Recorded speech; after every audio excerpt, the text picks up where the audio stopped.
Right, Wasiq has asked, who is considered a Dayooth? Cuckold. In Islam, according to this hadith, is a man who is okay with his wife not covering her hair considered a Dayyooth? Is this hadith authentic? Narrated by Nasa'i from Abdullah ibn Umar, who said, the Messenger of Allah said, there are three at whom Allah will, may he be glorified, will not look on the day of judgment: the one who is defiant towards his parents, the woman who imitates men, and the cuckold. Right, okay. You know, look, first of all, this is another thing that we have today, and I think the Salafis probably make the greatest noise about this, and this is then sometimes followed by some Deobandis. I haven't seen the other groups usually make noise about this, but the misuse of this term, Dayyooth, okay, which comes from making fasad in the earth. Dathu fil ard.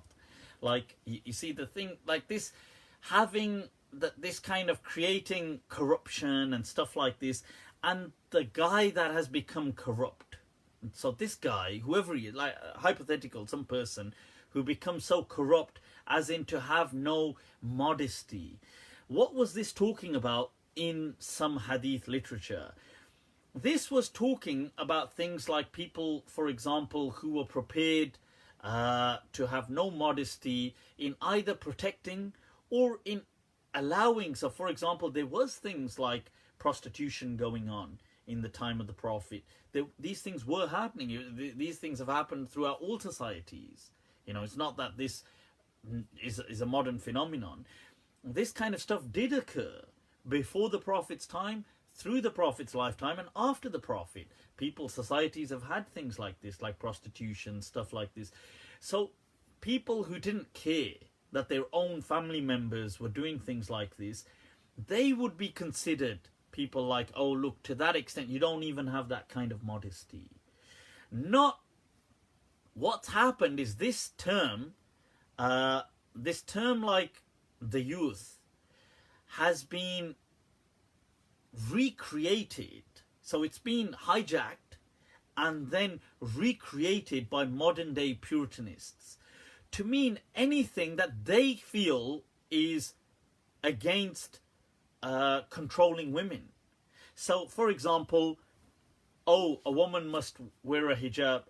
Now we call it a hijab, a khimar, head covering. If she doesn't wear that, her husband is a Dayyooth, like the person is saying.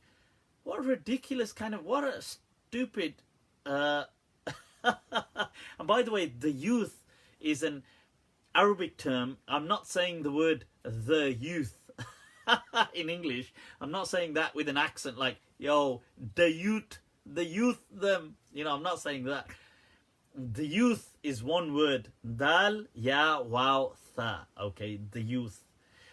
Now this, it means somebody who is morally corrupt. Morally corrupt does not mean, oh, your wife doesn't wear a head covering, you're morally corrupt. Don't be stupid. That's a ridiculous, you know, a woman is speaking with men. Oh my God, why is she speaking with men? Oh my God. You know, this is her husband or her brothers or her father must be a Dayyooth. I mean, what is it that they think happens when women speak with men? Like, I mean, these people live in some fantasy world, isn't it? That they think like that, you know, the moment a woman says hello, that is immediately followed by just full sex. Like there's no that it just escalates from 0 to 100 in 0.1 second flat. It's just hi, and then they're just having sex. That's how the world works in the minds of these people. I mean, if it did work like that, I mean, if only the world worked like that.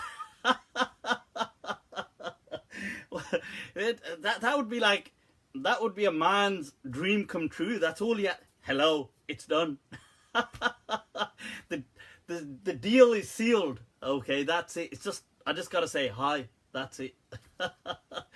Right, so it doesn't work like that. So I don't know why people think, oh, if the woman goes out, oh my God, her husband or her father or her brothers must be morally corrupt.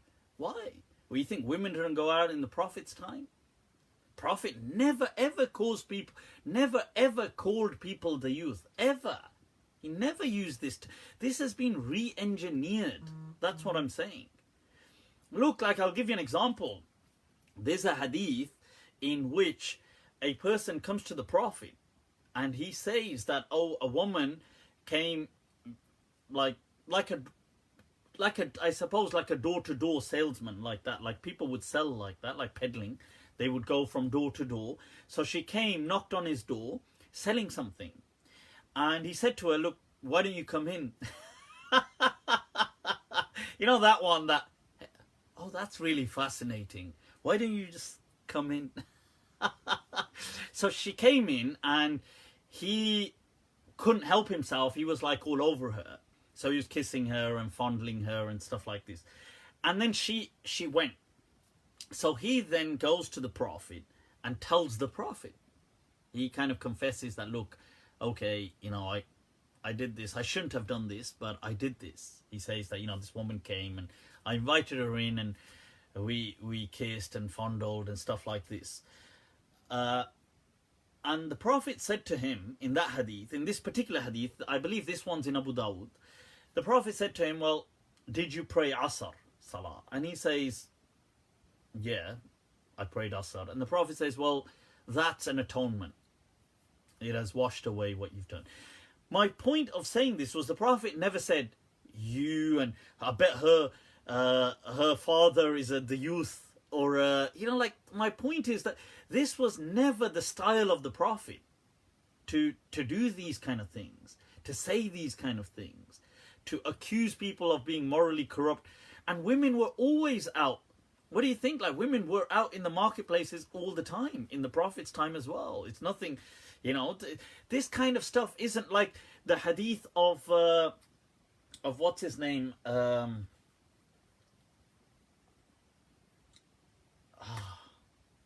Abu Sanabik, the hadith of, I mean, it's in Bukhari. I'll bring it up. The hadith in which he comes to her house to visit her and nobody else is there, and she was in an iddah and her iddah was over, and she claims the famous hadith because she had given birth, so she felt her iddah had finished, and he says to her, no, but you still have so much left on your iddah, and she says, no, but I gave birth, so the iddah finishes. And so they get into this kind of debate, and she says, well, let me go ask the Prophet. So she asks the Prophet, and the Prophet says, well, yeah, that's right, that the iddah has finished. So let me see, is it this one? But the point is, in the hadith, he is the one that marries her then. Because when he comes to see her in a house, he says, oh, what mali araki, how come I see you all done up? Because she had all that henna and stuff, you know, like mendi, like that, all done on her hands and stuff like this, and she was wearing presumably certain kind of jewelry, and he says to her, how come I see you all done up as though you're looking to get married? And she says, and he says, but I thought you were in your iddah. And she says, no, my iddah finished. And then they have this debate. So the point is, when she goes to the Prophet and the Prophet says, no, you're right, the iddah is over with childbirth, he's the one she marries. So the Prophet doesn't say, hey, what were you doing in her house when nobody else was there, you, the youth? This was not, you see, you don't, this is not what people were interacting all the time. So I feel that this new understanding that we have, that everybody's like so robotic and they don't speak to the opposite gender and they're like so segregation, this is an innovation that we have. This was not there in the time of the Prophet. And in the time of the Prophet, men and women they had shared space, whether it was in the mosque, whether it was in the marketplace. Everywhere was shared space. Today, And if the Prophet wanted, he could have created a barrier, and he didn't. So people that today place a barrier, in many ways, they claim that they feel that they're more worrisome about the deen than the Prophet. Because the Prophet, what, you're telling me men weren't men and women weren't women back then? Were they doing all these things? In fact, there's another hadith that the person came and in like this one, and he said that, you know, he said, oh, I in that particular riwayah that he committed zina, and in that particular one, a similar kind of thing that the Prophet doesn't get kind of punished or anything, and the Prophet kind of says, well, about a kafara, and that is then used by some of these scholars who felt that the punishment for zina and stuff was something that could change with time. They use that hadith as an evidence for that. But that's a different discussion. But my point being that you see, today we have imposed all this new morality. Okay. Right, so let's take some other questions.